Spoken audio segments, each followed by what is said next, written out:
Ready, guys? Ah! No.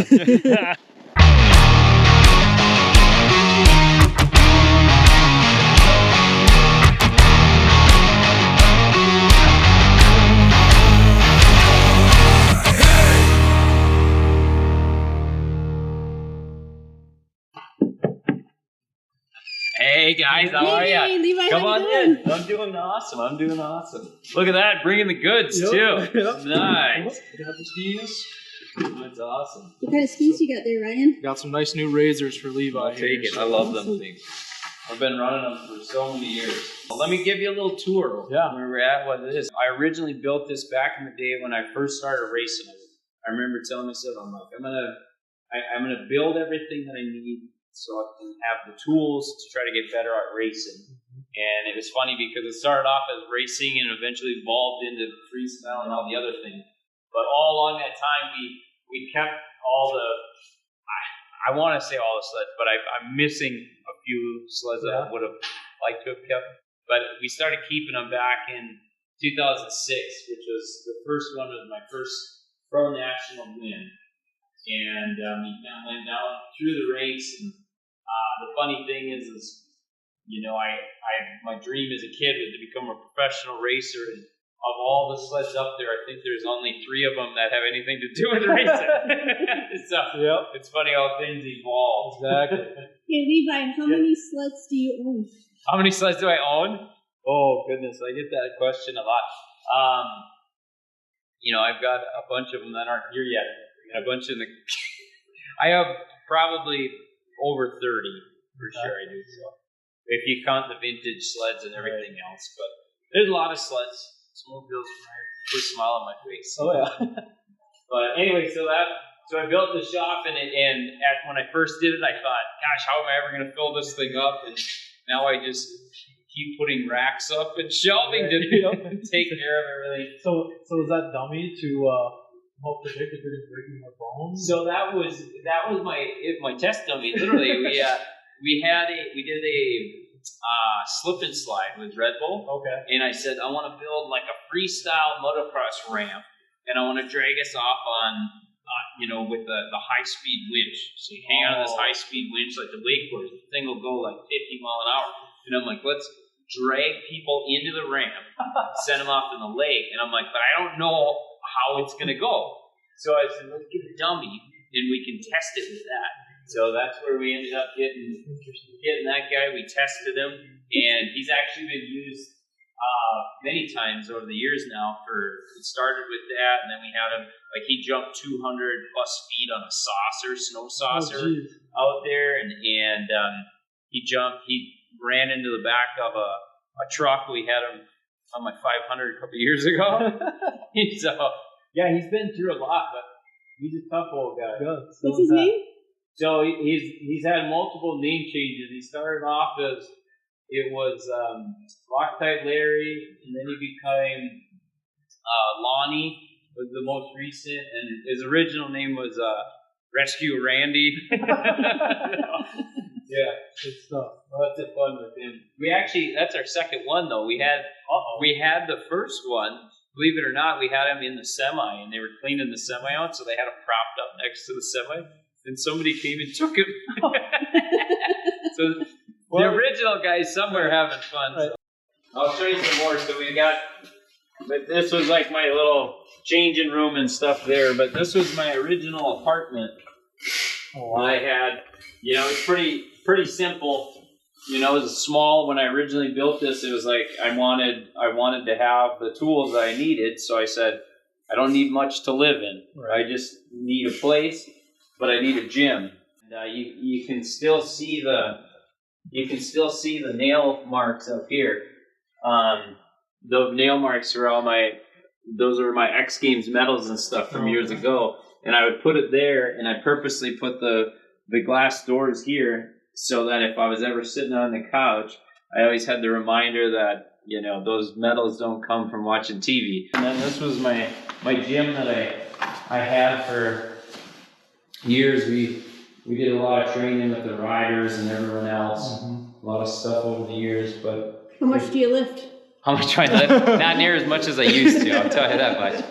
But it's in the old days. I used to really like lifting weights and stuff. When I was in high school, I started lifting, and I think that's probably been one of the keys to probably the random jumps, the big stuff that I've done. Is like I've always felt, when I was lifting, I always felt kind of tough, and it limited the amount of injuries I had. I had a ton as is, but I think I would have had a lot more if I wasn't in shape. So I always kind of really took my training serious. So This looks like you got it set up like a mechanical bull. What's the story with this? That was our training sled. So we had it all set up. It was something I was testing to try to like simulate the same muscles that you use. Okay. So we made that concoction, and it would put resistance on all your movements away from center. So the guys would kind of build up the muscle memory and whatnot. That kind of started it all. I don't want to say started it all, but it kind of changed the game for me is this one up here, which is my first freestyle sled at X Games. And I used it for speed and style and freestyle in 2008. And at that time I was like strictly racing. I was on the Factory Polaris team, and that was the focus, right? To try to win races, win championships. And I remember in the fall of 2007, X Games approached me and said, hey, if you can prove that you can do some freestyle tricks, you can be entered in this new discipline called speed and style, which is a combination of racing and freestyle. And I said, awesome. So I right away reach out to Red Bull and say, like, do you guys have any idea where to get a ramp? Like, I can't, you don't just go on the internet and say, I need a snowmobile kicker. So they like, no problem. We know the guys that build the ramps. We'll get one made and sent out. I'm like, awesome. So I went to work building the landing, and we started practicing. And keep in mind, this is all happening in September, October. And my main priority is to win races, right? So you're so heating up for the season. So it's busy time, and I'm like, well, I'm training, and then I'm out practicing freestyle, and I practice, and I ended up learning like Chris Brandt's entire freestyle run, who was the first gold medalist in freestyle at X Games. So I learned his entire run, and I'm like, I'm gonna see if I can qualify for freestyle too. So we went out to Billings, Montana, to the freestyle qualifier, and we ended up winning that. So then we were in these two. I was actually in three. I was in Snowcross, freestyle, and speed and style. And we went out to X Games and ended up winning freestyle and speed and style and male athlete of the X Games. Nice. And won a car and everything. So it was pretty cool. And that sled, this is the sled that I used at X Games. From there, it was like the following year, we rotated the first double backflip, and the next year, 2010, we were distance jumping, broke the world record for the longest jump, and it kind of led to all these other activities and disciplines of snowmobiling that I've done. And so it was kind of a neat one, and one that kind of made me think outside the box with what was possible in snowmobiling. Look like your other sleds. No, this is definitely not like my other one. So this is a 1980 TXL 340, and I got it a couple years ago for the Tri-5, our charity race that we do. And the idea was, I'm like, I really want to get a leaf spring sled, but I want to get one that's gonna run. And I ended up getting the old sled, and the first thing that you see on an old sled is the leaf springs, but you got these old steel crusty skis on it. And I'm like, well, we got to fix that. So we rigged up the leaf spring setup, made some brackets and whatnot, and converted a pair of C&A skis to the leaf spring setup. And it works so good, so good. And then my Fox shocks obviously aren't from 1980 either, but they I don't know if anything can make leaf springs feel good, but they sure look cool anyway. Exactly, that's true. But I did a lot of modding on this thing. I did these running boards off of a race sled so I could stand up, because the suspension on these old ones are pretty much your legs. Right. So the issue is, if you can't stand up, like the running boards are so narrow, your boots are half hanging off the side. Okay. Yeah, so I built these. I took the running boards off a race sled and kind of modded and converted it to this. And yeah, I did a little bit of work, but right now it's in the shop because we're gonna do some more revamping on her, and hopefully by Tri-5 time it'll be in really nice shape. So yeah, it would be fun. Now, how did you get to be a Polaris guy? How? So originally my parents got back into snowmobiling in 1990, and I remember they bought 2 new snowmobiles. They bought a 90 500, Indy 500, and a 90 Indy Trail for my mom. And then my sister and I would ride in front of mom and dad, and that's how it started. And then the next year they found a 90 Indy 400 for me to drive, and I started driving myself then. And it's just ever since then. I mean, pretty much Polaris since day one, which it's pretty neat. You don't see that a lot anymore with athletes or anything like that. A lot of people kind of jump around, but it's been awesome being with Polaris since the beginning and still to this day. And for me, I always think about that's where the passion started for snowmobiling, and to think about where that passion has taken me is pretty incredible. So I really am grateful for Polaris, we'll say. All right, well, now we're gonna give you a little tour of the outside the compound. This is my foam pit. So all these 5x6s and whatnot, if you look, there's like rollers on the roof, and you run there's a box over there that is where the winch is. You run the cable over to that snatch block, over to the roof, and you pull it right off. So the roof will roll off on those beams. And then when we're done, there's a snatch block on the other side, and you hook the winch around the snatch block to the other side of the roof, and it'll pull it back on. Which has been, one of the things when I built the foam pit, I was like, I want to make sure that it's nice, because it's really easy when the foam pit's not nice or the foam is bad to avoid jumping in it. So I wanted to make sure that it was a good setup. And one of the biggest concerns that they have is people, they'll build the pit and then they'll put like a tarp over it to keep the snow off. And I was thinking, oh my goodness, then you're shoveling snow off of it and everything else. So we ended up just doing the roof, and it worked out awesome. And you can see there's these stairs with the railing there, and when the roof is all the way off, you can run, and there's like a platform up there, and you can just run and jump into it. So I spent like 2 days straight just running and jumping in there before I had a crane for it. And it was super fun. Just having, being able to jump in the foam pit's kind of like jumping off a cliff into the lake. But now we have this platform, this pad here, where we bring the excavator up there, and it's got a boom on it where you can, there's a strap that comes down, and we hook it right on the sled, and it lifts me and the sled right out. So it works out. It works out pretty good. Like, our turnaround time is like 30 seconds from time I hit ramp until I'm out of the pit going to hit it again. So you can get a lot of repetition in if you need to. And this is part of my motocross track. It kind of loops around out through the woods and whatnot. And over here, this is my freestyle setup.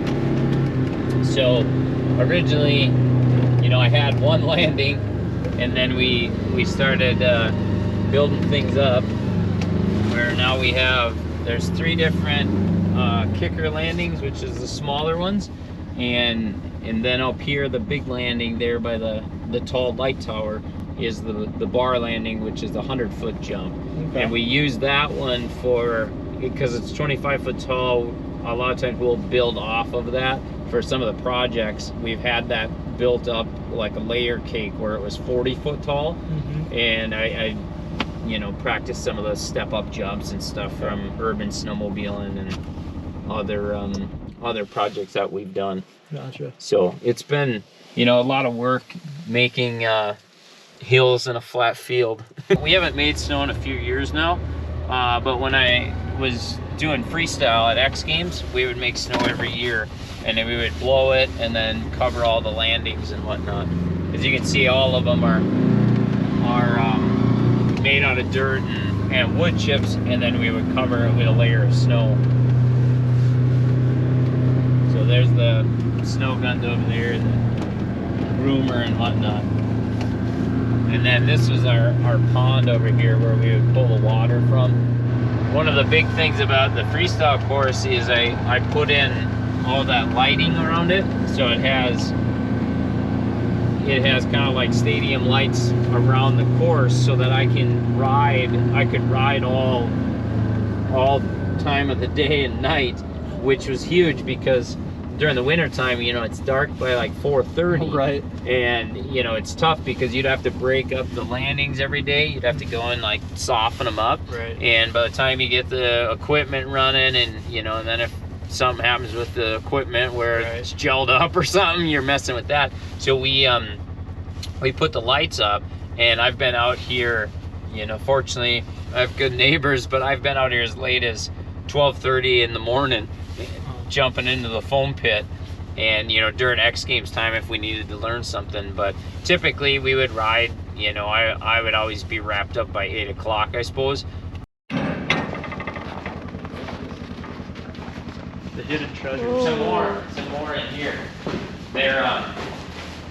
These are some of my older ones, my wedges. I put them to bed, so I don't know what you want to say, winterize them, but they're all sitting here ready to go. So when the time comes, all I got to do is get them out and they'll be ready. But I just picked up that old XLT there, and I've got big plans for that one. Good. That's gonna be fun. But there's a few different ones. You know, I started off riding in the 90s, so these, you know, that 650 there is a 1990 650, and, you know, in my eyes back in the day, I was like, holy cow, like, anybody that had one had to be cool. Right. You know, my dad had a 500, I had a 400, and I was like, you're the big dog. So it was kind of fun. I just found that one here this year. And in the back is a 1990 Indy 400, which is my original snowmobile. You know, I love the old Polaris wedge sleds, and this was one of my, this is a kind of fun little project one that I'm working on, which once we get her done, you guys you'll see about it. It's pretty fun. But, and this one is actually for the Snocross legend Dennis Dermis asked me to find him an old sled. So he found this. It's a 78 or 79 TXL. So Levi, you just got some new 2022 Polaris race sleds in. Yeah. What do you guys normally do to them to get them ready to race? Because obviously they come stock. Yep. What do you guys all add to it? What do you guys do to get them ready to race? So at this point, with the new rules, we are limited to what we can do to them, which is kind of, it's kind of been a blessing, because now the sleds come almost ready to rock. Okay. You know, Polaris does a really good job having the race sleds ready to go. What we end up doing, especially on like our practice sleds and whatnot, is we'll put additional reinforcements in there, just because when you're pounding them as hard as they do at the practice track day after day after day, it's just nice to reinforce a few different areas. So they do that. For me, I always switch out my shocks. You can see this one, I'm waiting for shocks. These ones are a little too firm. So waiting to get my Fox shocks. But outside of that, you know, we get the shocks. We'll end up studding the track so that we got the traction. For me, I end up kind of converting a lot of it into freestyle. So we'll remove the snow flap, put different handlebars and things like that on it. You know, the nice thing is now they come with the C&A skis, which, you know, if you're racing Snocross, you can't be competitive without them. Right. So you have to have the C&As if you want to be in the mix. And, you know, so it's really nice having those come on there, so they're ready to go. And then outside of that, you know, some of the things that we end up doing, just personal preference, is the seat. You know, so what they've got is, you know, this seat here works really well for a rider that kind of seat bounces and has like kind of a motocross thing, because it's a little bit wider. You can pinch with your knees, a little bit higher for the seat bounce. But some of the riders have a different style, and sometimes the seat's a little bit too tall for them, and a little bit too wide. You know, if they're not as keen on pinching like a motocross bike and more into leaning, we'll end up shaving the seat down quite a bit and changing that a little, changing that around. And then a lot of it's just personal preference. So it'll be, you know, putting your shock valving, you know, the different things with your handlebars, you know, different risers, different handlebars all together. You know, a lot of times I'd have narrower handlebars just because I'm a little bit shorter. So once you change that stuff, it's pretty much ready to go. Right. You know, and it's compared to the old days, you know, especially when we were doing the mod sleds. The mod sleds, you know, we still strip these down just to the bare chassis, but in those days it was like strip it down in you're working on it all summer long. It was a big task. Yeah. So pretty nice now, and especially with new fuel injected engine they have, you know, that eliminates a lot of headache for a lot of people. So it's been good. But I'm excited to have some fresh ones. I got a couple of them. I got a project that we're working on, which I'm pretty excited about. So we got some sleds for that, and I got one of the new cross countries over there, which is kind of a fun sled. It's just right now it's literally I just got these ones from the shop, and we're gonna start dialing them in. But the cross country is a fun one because it's you know, it's to me, in 97, 98, they came out with the XCR, with the 97 XCR, which everyone references as the Red Rocket, right? You know, and it's a big deal. And that was one of my first race sleds, was that Red Rocket. So this cross-country one, they pretty much let the race department run free on it. Gotcha. You know, similar to what they do with the Snowcross sled, but that's kind of a cross-country version of it. And I'm really excited about that sled because it's, you know, reinforced and beefed up, and I think it's going to be like an awesome sled for me to go ditch banging and whatnot, and some of the fun things that I like to do. So I'm really happy, or I'm really excited about that. But I'm also I'm going to keep it because I think, you know, in 10, 20 years from now, it'll be what the 97, 98 XCR is to me now. So I'm going to keep it as, you know, the Red Rocket. So, because it's cool thing is it's a limited build too. We only made a handful of them, so kind of a fun one. I think it's so sweet that they brought back the indie name too. Yeah. That's what we always rode. Yeah, it's fun seeing the indie name back, and a little different indie than what we rode. So this was the wheel ski setup that I had for when I'm doing like the asphalt running, and I cut it out, and then you put the plates in and put the wheels.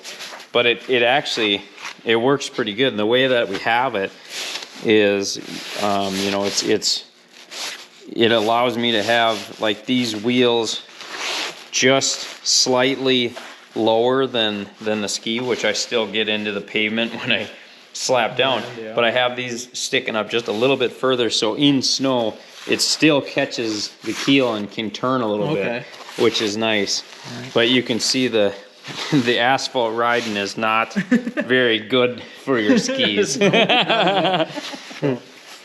You rode these up in Duluth? Yep, this was from the Duluth Port City project that we did, which is pretty cool. It's pretty fun to be able to rip around the city on your snowmobile and whatnot.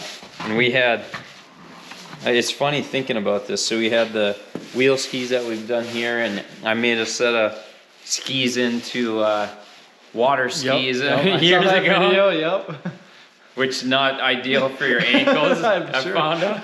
But because you know, I essentially made a platform on top of them and then put my tennis shoes on it. Didn't you screw a pair of shoes? Yeah. So it was like, I didn't take into consideration that I was essentially building high heels. That's what I was doing, or platform shoes. Because you know, you put your foot up this high, then you got so much more leverage on your ankle. So I remember I got out on the water and my ankles were like, I'm like, oh. So,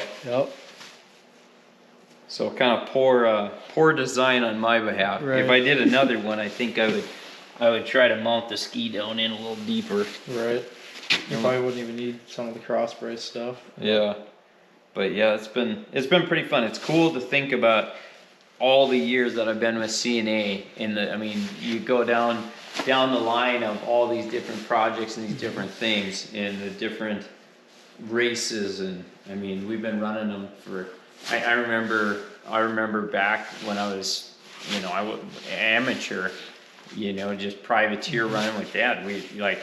I remember the year I got C&As, and I'm like, oh my goodness, like, how did we even race without them before? And it was really cool to see that, because like I started seeing like the top pros were running them, and I'm like, okay, like, you know, what's the deal? And then I started seeing the other guys in my class running them, so I'm like, I'm pretty sure we got to try these, Dad. Right. And then once we did, it was eye-opening, because you're like, instantly you're like, wow, they turn so much better. And especially in Snowcross, you know, there's so much bumping and banging and whatnot. In the old skis, we'd be twisting them up, and they were just so susceptible to damage, the old skis we had. And then, you know, that was one of the other things. Not only do they work great, but they're just such a tough ski. Right.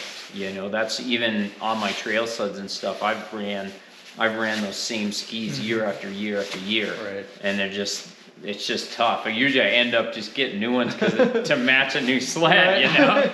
So Levi, the 2021-22 Snowcross season is rapidly approaching. So what are you guys doing to get ready? Are you practicing already? Or? Yeah, guys have been up practicing, which I just was up there yesterday watching, and it's fun to see, because the riders, they're starting to get comfortable. They've had a couple weeks of riding in, and you know, Kyle's looking awesome. It's just so fun. Like the track was really jumpy, and he's so good at jumping. So it was fun watching him out there. And Adam Peterson going up to pro this year. Oh, that's right. Really excited. You know, defending pro light champion. You know, he's really jacked. Really jacked. Got the new number. Got the big number 3. So it's the Dale Earnhardt number 3, which is cool. So he's excited about that. It looked really well. And then Riley Bester in the pro light class. It's fun to see. At the end of last season, you know, he got his first win, pro light win on a Polaris, and you know, ended the season with a few podiums. So he's got all this excitement, all this energy going into this year, and watching him ride, you can see that. You know, he's got that confidence, and he's just hammering around out there. So it's really a fun spot to be in, like seeing the strong season we had last year, and these guys are carrying all that energy into this year. So we brought some Razors here over to Levi here, and over the past few years, it's been one of his favorite models for multiple of his riding styles here. And Levi, what are some main things that you like about the Razor, and what are those main riding styles that you use them for? Yeah, I mean, the Razor it's been such a versatile ski for me. You know, I started off using them in Snowcross originally. Back in the day, we had them on here because they got good bite. They bite well, and as things evolved, you know, the keel started getting deeper, and we run a little bit bigger ones now on our Snowcross sled for the softer stuff. But I really got a good feel for it, and with that, you know, I started using it for my freestyle stuff, and I started using it on all my trail sleds and whatnot. And I really like that it's aggressive enough where you can feel it when you're going into the turns. You know, it bites in. It's not gonna just push off the corner. It's got good bite with that, but at the same time, it's not too aggressive where you feel everything. And that's what I really liked about it. And the other thing that I like for kind of my on-off trail program is I like that they're a little bit narrower. And for me, you know, I'm not an overly big guy, so it's a little bit easier for me to get it on edge. You know, so if I'm playing in the ditches and I go, you know, there's a bottomless ditch and I want to like side hill across it, it's pretty easy to throw, you know, a full width trail sled. It's easy for me to throw it on edge because the ski is a little bit narrower than some of the other ones out there. And to reiterate, Levi still puts these on his newer trail sleds, and in a lot of our literature and on the website and stuff, we say Razors are kind of for that range when they kind of made the newer sleds that have a little bit more ski pressure. So we came up with our newer XPT sled, and we always say you can definitely still use these Razors on your new sled. So and I always like to use that as an example too when I talk to you guys on the phone and customers and stuff of, you know, Levi LaVallee still uses these on his trail sleds, and he absolutely loves them. So they'll still fit on there, they'll still work, and like Levi said, they're not too aggressive where it's too much, but you know, it's still enough that they're really going to bite in the corners. You can feel confident you're turning. For So, sure. Yeah. For sure. And it's not, they still work on it. They work great. Yeah, there you go. Okay. They work really great. You know, I think they're such a good, versatile ski that, you know, I like I said, I've used it on so many different applications, and that's what I love. I still put them on all my trail sleds, and can't wait to get them on all my new ones this year. So Levi, we got a few questions from your fans. We have a lot of questions for you, of course. Yeah. The first one is they want to know, are your kids getting into snowcross and freestyle racing, and is that something that you encourage them to do? No, I'm gonna get them a set of golf clubs. No, no. I, you know, one of the biggest blessings for me was I never was pressured from my parents to pursue snowmobiling or anything like that. They just showed it to me. They introduced me to snowmobiling. I fell in love with it, and you know, was fortunate enough to be able to chase that dream, to go after it. And I think with our kids, I want to kind of follow that same model where, you know, whatever their passion is, whatever they're into, let's pursue that. And you know, if maybe it's you want to pursue something to begin with and you lose interest in that, whatever, you know, you find a new one, let's pursue that. But whatever we do, we're going to pursue it 100%. And we're going to go all in, and if you like it, we'll keep going with it. If not, move on to the next thing. But I just want to try to make sure that whatever we're doing, it's what they want to do, because I think that's when you're going to get your best result. It looks like Lavin's got a little bit of the daredevil. Yeah, my son Lavin, he's a little bit more daredevil than my daughter is, which is fun. It's fun to see. You know, for me, I kind of feel like the safety coordinator. I'm always like, all right, buddy, you gotta remember this, you know, trying to teach him, you know, some of the things that I had to learn the hard way. Yeah. But we'll see. I mean, he's 5 now, which fortunately there's knock on wood, hasn't been any injuries, but the goal is to try to prevent any hospital runs as best we can. Yeah. Speaking of hospital runs, another question is, how many bones have you broken over the years, and what's your worst injury that you've had? Gosh, there's been a lot of different bones. One of them that's hard is I broke all my ribs when I distance jumped. When I had my distance jump crash, I broke all of them. So I don't know how many ribs I have, but so I can't give an exact number for broken bones. But I broke my heel on my right foot, broke my ankle on my left one, broke my tibia, dislocated my wrist, collapsed my lungs multiple times, fractured 3 vertebrae, separated both shoulders. So there's been a lot of different injuries and whatnot, but injuries are interesting because they're a good time to reflect on things and kind of, it gave me time to simmer down enough to go, okay, what are we doing? Why is this happening? We got to figure out how to not have this happen so much. And, I would say they were some of the biggest blessings for me to learn and progress as we went forward. Okay. Advice for the little tykes that are just getting into snowcross? Yeah, I mean, it's really neat to see the younger guys coming up racing snowcross. And for me, snowcross was my passion. It was to become a professional racer, and to see these young kids coming up, and you can see that hunger in their eyes, and I always try to tell them, make sure you're having fun out there, because there's definitely a point when it goes from you start off getting into racing for the joy of it, for the fun, and then the competitive spirit takes you into this realm of like, I'll do anything to win. And if you're not winning, it's very hard on you mentally and emotionally. So you just always got to go back to say, am I having fun? And remember, I'm riding my snowmobile, and riding snowmobile is fun, because I've watched so many guys over the years that, they end up stop racing, and they, because they weren't winning at the time or something, and they're upset after because they're like, gosh, I miss racing. And that's what I always try to tell them, is just remember to lead with fun. Have fun first and work your butt off, and you'll get there, but just never forget why you're doing it. It's for the joy of it. Okay, that's great. And I have to give a shout out to my nephew Jacob. So Jacob is 17, Jacob. huge Levi LaVallee fan. Right on. And he is saving up to buy his first sled. Oh, cool. So he's wondering if you could give him some advice on what's a good sled for a 17-year-old. Yeah. He's really pumped and excited to get into. Oh, goodness.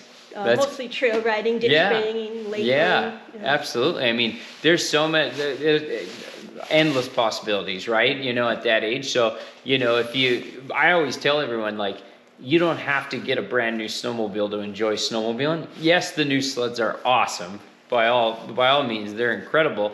But just getting out riding is number one. So, you know, whatever you can afford, that's what I always try to say. And you know, I get a lot of kids saying, I have these old 90s sleds, and I'm like, I keep buying them for my collection because they're so much fun. So whatever it is, just get a sled that's fun and that you're going to enjoy. And one of the things is I would make sure that you're getting a snowmobile that's for the riding you're going to do. You know, a lot of people will get a mountain sled for riding in the Midwest, and it's not ideal, and you're not going to have the best experience. So if you're going trail riding and ditch banging, look for a snowmobile that's going to be suitable for that, rather than getting one that's, you know, for mountain riding and powder and real narrow. So that would be my recommendation. And if you really want to pinpoint, if you want a new one, I would go right to the new Matrix XCR. One of your fans asked us, you know, how do I get my buddy into snowmobiling and convince him that it's time to buy a sled? Yeah. Well, the thing, if you've got more than one snowmobile, it's always fun to take people out riding, because once you experience it, you go, holy cow, that's fun. You know, people enjoy that. If you don't, it's like take them out for a spin around the area. Just say, here, try it. Right? And I mean, once you get on a snowmobile and you experience how hard they accelerate and the rush that you get, I mean, that's what got me into it. I was blown away by how much power it had, but yet how controllable, you know. And that's where I just think you get anybody on there and have them experience that, it's hard not to fall in love with snowmobiling. Yeah. Well, thank you, Levi, for taking some time to meet with us today. Yeah, really thanks. Appreciate it. Thank you guys for coming out. Yeah. Good luck this season. Thank you.